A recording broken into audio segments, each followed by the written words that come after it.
Welcome to Coastal Voices, the show that brings you stories about life on Hatteras Island. This is Susan West, your host for the evening. The stories you'll hear tonight capture the spirit of people from Rodanthe to Hatteras Village. The storytellers come from all walks of life, and topics include everything from childhood memories to fish tales, community traditions to big storms, hard work to daring adventures. The stories are from recordings collected by local volunteers in the Coastal Voices Oral History Project. You'll meet some of those volunteers in the show tonight. To learn more about the project, please visit our website at carolinacoastalvoices.com.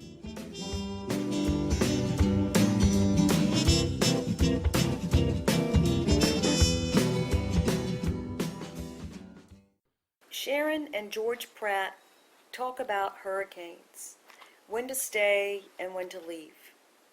They were interviewed by Sandy Jones Garrison on June 16, 2014. We put up our shutters, cut everything off, and get in the car and leave. We don't like to stay during hurricanes. At least if it's a mandatory evacuation. Otherwise, we evaluate and usually stay, but we've always left when there was a mandatory evacuation.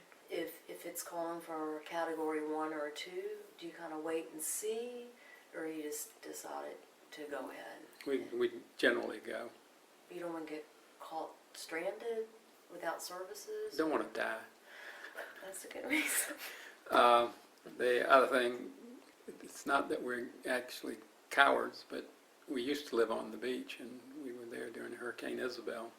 We didn't stay, we left.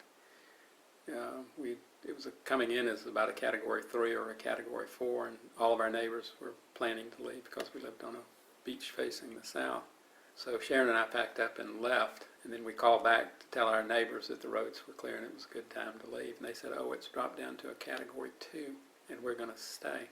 And that's when the next day the dunes got washed out, and they all had 4.5, 5 feet of water rolling under their houses. A couple of neighbors actually panicked when that began and wanted to leave at that time, but of course they couldn't. Their spouses had to restrain them from going out of the house. There was one couple that literally had to leave the island. She couldn't sleep at night ever again after having witnessed the water coming over the dunes.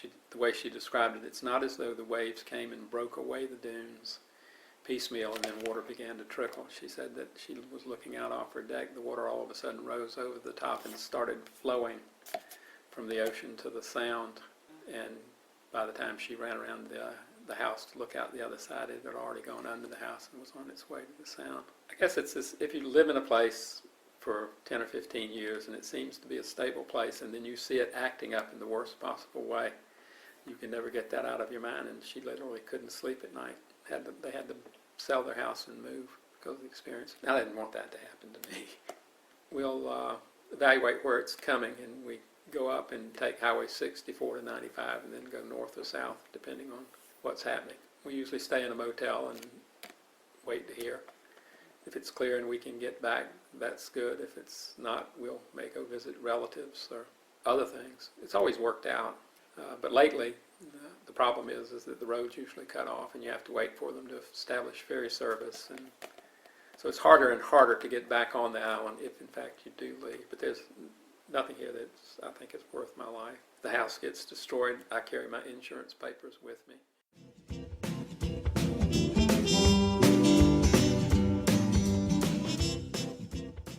Susan West talks about the origin of The Day at the Docks in Hatteras Village. The interview took place January of 2014 with Sandy Jones Garrison. Day at the Docks started in 2005. It originated after Hurricane Isabel in 2003. And that was the one where the ocean breached Highway 12 and Hatteras Village was cut off. That was an interesting time because in Buxton and Avon and this part of the island, there was very little damage. So I'd go to work at the post office and it would seem like everything was hunky-dory. except you couldn't get to Hatteras Village. Our boat is docked in Hatteras Village. Our boat is the Lucy B. It was built here in Buxton in 1980, but docked in Hatteras Village. So my husband and some of the other fishermen with boats docked in Hatteras Village took a skiff to get over to Hatteras to get to the boat to work. Hatteras Village had no economic activity during that time because visitors couldn't get there, except for commercial fishing, because they arranged for the fish trucks to leave. One friend of mine down there said it reminded him of growing up in the 50s, where it was mostly commercial fishermen. There wasn't much else going on. The following year, Hatteras had a blessing of the fleet. That was the first one that I was aware of, and that was great. And then from there, a couple of key people, Lynn Foster and her husband Ernie Foster, primarily decided to expand it into Day at the Docks, a full-day celebration of fishing. And I've been involved with it since then. It's gotten larger, more popular, but it still retains sort of a homey type feel to it. It's really nice. You see local families reuniting there, but also there's visitors, there's tourists there too. So, it's nice, it's low key. The last couple of years with that, I've been involved with a seafood throwdown, which is helping to organize that, and that's sort of an Iron Chef competition, where two chefs from two restaurants on the island compete, cooking using a seafood ingredient for their dish that they don't know of until the competition starts. And last year it was ribbon fish, which I think there was probably 150 people in the audience watching this, and I would bet maybe 2 or 3 had ever tasted ribbon fish. So that was a challenge. But that's a fun event. It promotes our local restaurants and our local seafood in a fun, dynamic way, that people would enjoy. And I think, if anything, I've learned through the years that the public responds better to something like a seafood throwdown than to a white paper laying out all sorts of reasons about why buying local seafood is good.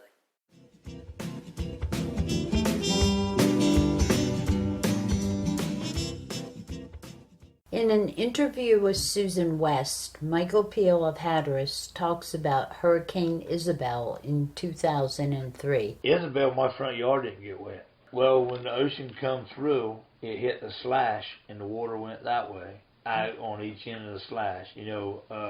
When water is pushed, it builds till it can go around or over. So water would come in and it went out the slash.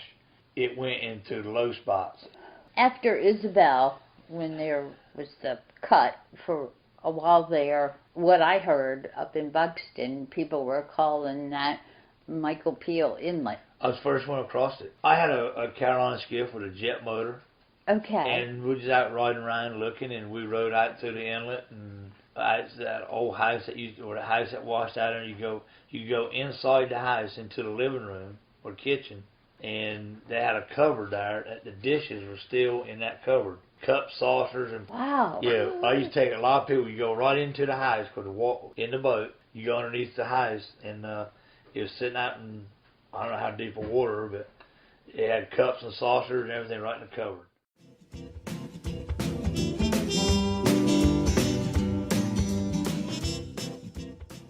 Liz Browning Fox interviewed her mother, Dixie Burris Browning, in July of 2014 about Dixie's brother and first cousin and their songwriting careers as boys. They were musicians. My brother, Steve Burris, my first cousin, Calvin Burris Jr., we called him Junie. They were, 10, 11, 12, 13. They were very musical. They were professional players in that they sat on one of these wooden drink carton things in the Beacon and played for square dances along with the other local musicians. They wrote songs. I would listen to them playing upstairs in Steve's room, not where they could see me, but I could watch and listen and see where they put their fingers on those $10 guitars. And then when they'd go out to play in the slash, I'd go get the guitar, try to remember how to put your fingers and how to do this and how to do that. I eventually learned to play, but never very well, never as well as they did. One of the songs they wrote, I'm sure they wrote this one because I heard them doing it. It was about old Sam Johnson. Some of the phrases in here might be kind of strange to you. For instance, he had an acknowledgement on his head.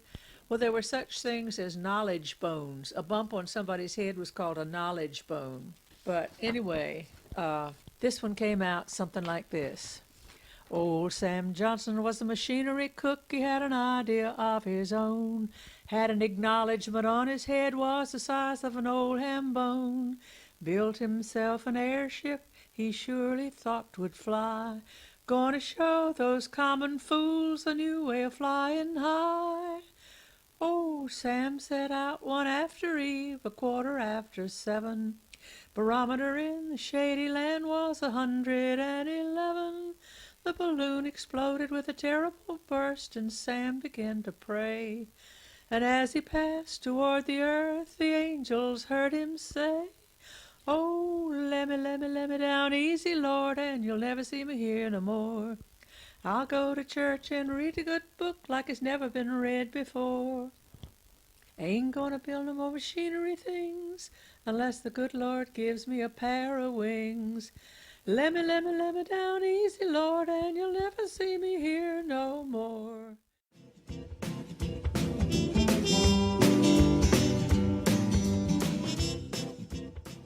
Jeff Oden talks to Susan West about his early days as a Hatteras Island commercial fisherman. Do you remember your first commercial fishing job, or when you first got paid? I remember first time I went out, when I got out of college in Southport, and there I kind of got befriended a guy, a shrimper from Southport, and he kind of got me the notion in my head to go fishing. And I ended up back here, after about 2 years, and one day Wayne Miller decided, well, come on, he just bought a boat, and he was out king mackerel fishing, and so I went out with him, and that pretty much sealed the deal right there. That was too much fun to get paid for and not want to be a part of it. So Wayne had about a 26-foot Billy Holton built boat. Was he experienced? He'd done it a year or so. And back then we were all using hand lines instead of the riggers and electromates that we have now. And we were old school. And I was definitely hooked. I was still, at that time I was a welder on the state dredge down in the inlet there where they built the islands, and I kept seeing the boats going and coming all day, and just pretty much made up my mind that was where I was going. So, and shortly after that, I ended up saving enough money and got a little loan from my parents. That was my father. He said, "You're going to starve to death," because he'd watched all the old fishermen, of his day. They essentially, they had 2 or 3 things they could do. They'd go out drop netting, and in their day, they didn't even have a bottom machine to find the fish.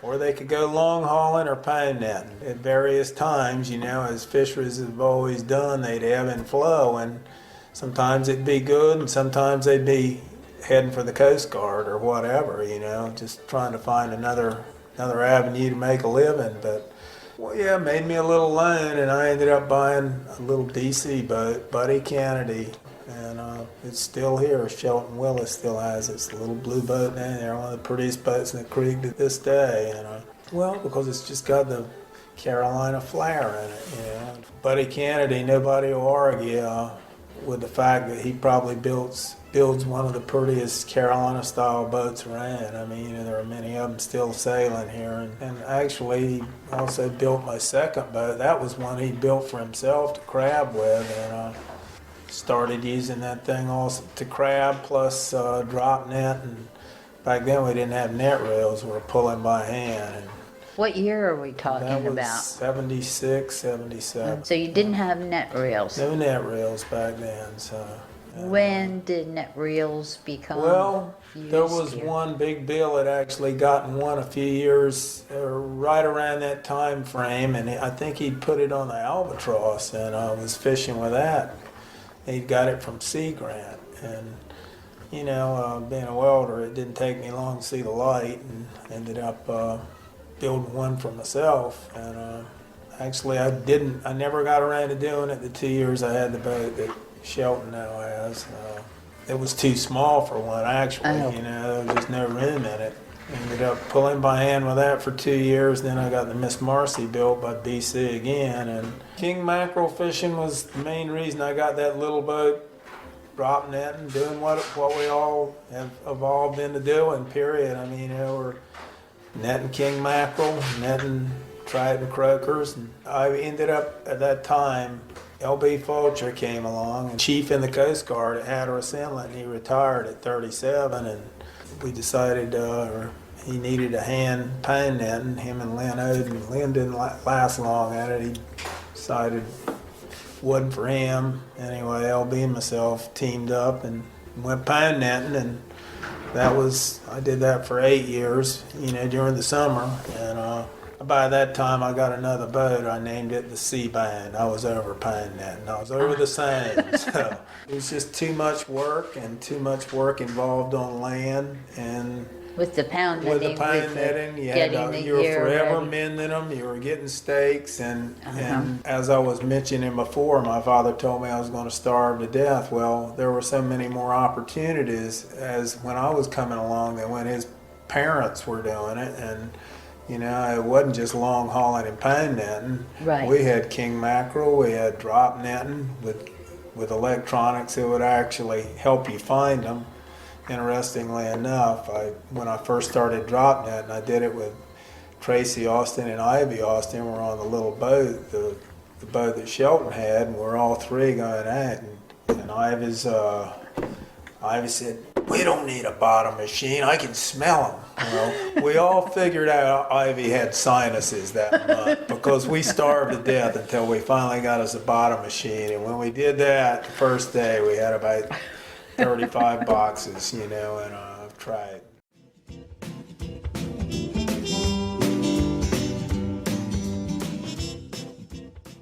Melody Gray Schwartz talks about her grandfather, Damon Gray, who was the barber and undertaker in Hatteras Village. Your grandfather, Damon, is he the one that you told me was a barber and an undertaker? Mm-hmm. Yeah, one time he was the undertaker for the village, and he drove a truck delivering supplies. He'd go pick them up off boats. So where was your grandfather's barber shop? It was right in his front yard, which is 2 houses down from the red and white. Did you hang out there often when you were a kid? Oh yeah, every day. Every day? Every day. I sat on the steps with him. He whittled too. He made birds. Did he sell those? Yep. Mm-hmm. Really? And he made ships. Wow. One of the ships is in the museum in The Hatteras. Graveyard of the Atlantic Museum? He sold it to a lady somewhere away from here, and she donated it to the museum.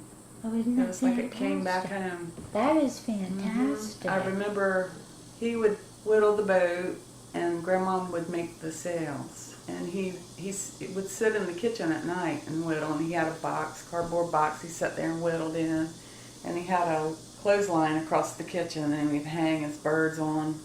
He would do them in steps. Fantastic. And they were all in different steps, and he would take a torch and burn them. Did he paint them? And he would paint the eyes Okay.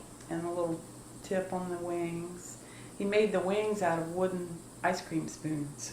Oh my goodness. They had the right curve and everything. Wow. Yeah. And he had a pattern. He would cut them out. Granddaddy would always introduce me as his little Indian girl. Because I was so dark. and his great-grandmother was a full-blooded Indian. Wait a minute. It was his grandmother. He had a sign in his shop that said, "No beetle haircuts." Oh. He would not cut beetle That's haircuts. great. He thought the Beatles were just the worst thing that ever happened. Yeah, probably corrupting because they have long hair. The youth and all. Oh, Yeah. that is great. And I remember seeing him sitting in his lap. I remember seeing them on the Ed Sullivan Show the first time. And he just thought they were horrible. You had mentioned to me that when you were hanging out at your grandfather's barber shop that you noticed that the name of your village, the way it was pronounced, changed. Yes. How did you pronounce Hatteras growing up? We always called it Hatteras. Okay. And then what did it change And to? then the tourists started coming in, and I remember thinking, that's not the way we say it. What? I was so confused because everybody started saying Hatteras. Yeah. And I'm like, that is not the way we say it. We say Hatteras. Do people still say Hatteras? I don't hear it very often anymore. You don't? No, my grandmother called it Hatteras till she was 96 when she died, and she still called it Hatteras.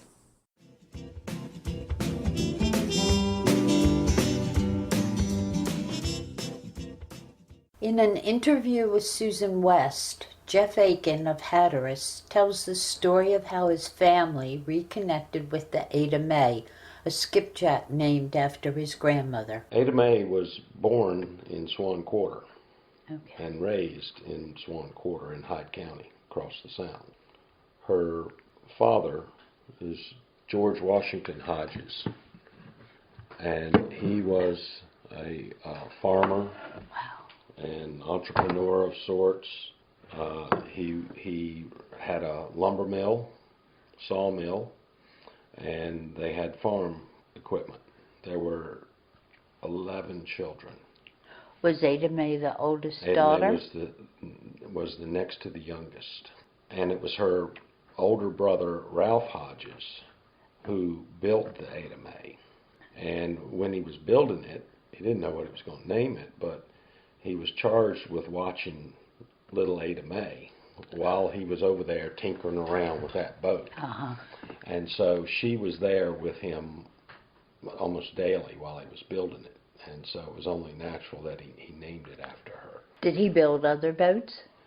He built another boat that I'm sure he built some unnamed boats, but he built a trawler named after my aunt, who is Mildred Hodges, and that was the name of the trawler. We believe she's on the bottom somewhere. But the Mildred Hodges, everybody in Hyde County was upset that he had named it after my aunt, who lived in Virginia at the time. What was the story? How did your family reconnect with this boat? Well, the Ada Mae was built in 1915 in Rose Bay, not too far from the lumber mill, sawmill. And of course, the whole village showed up to roll her over into the creek and launch her the day they launched her. And she oystered, or Granny would say arstered. She arstered in the Pamlico Sound until such time that several years it arstered out. And then it was sold up into the Chesapeake. And so the family kind of lost touch with it. And from time to time it would kind of show back up, or they knew who had it here at this point. And then as things would have it over the years, it would change hands again. And at one point it was owned by the brewing company, National Bohemian.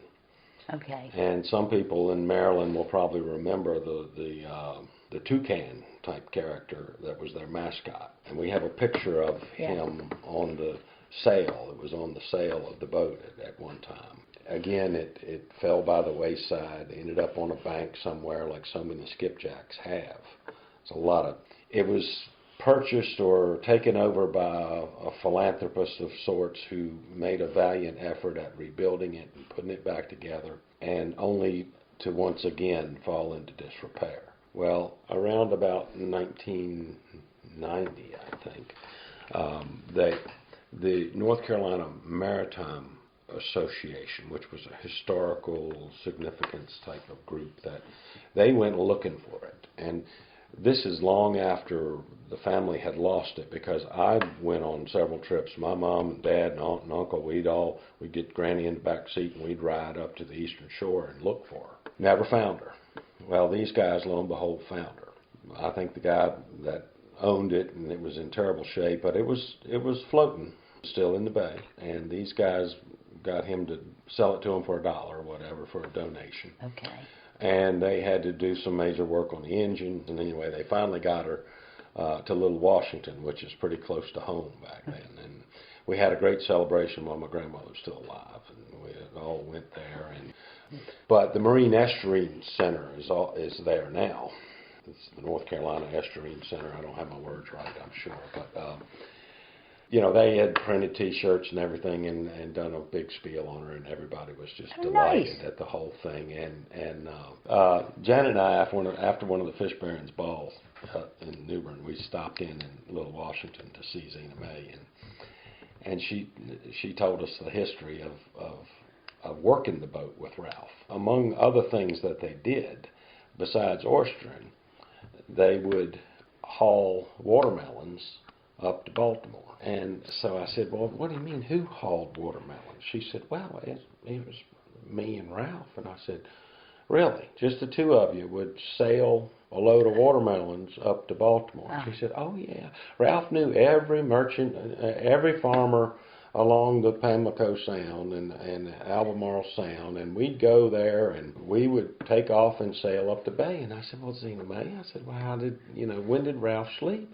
He said, oh, he'd say, Zena May, hold her to the northwest. I'm going to lay down for a little bit. She said, and I'd hold her, and we'd show up there, and her best friend to that day, she was 95 at that time, still called her every day. And it was the merchant's daughter up in Baltimore. Just the two of them, and off they went. She was just there with Ralph. She was a little tiny thing. That celebration in Little Washington must have been incredible for your grandmother. Oh, for my grandmother and for Zena May. Zena May brought this podium out that she had used in her Bible class that Ralph had made her. And she used that to give her presentation. And she's about 4'11". He talks with a real high voice, and it was a real treat. We still love it today. So the Ada May was rediscovered.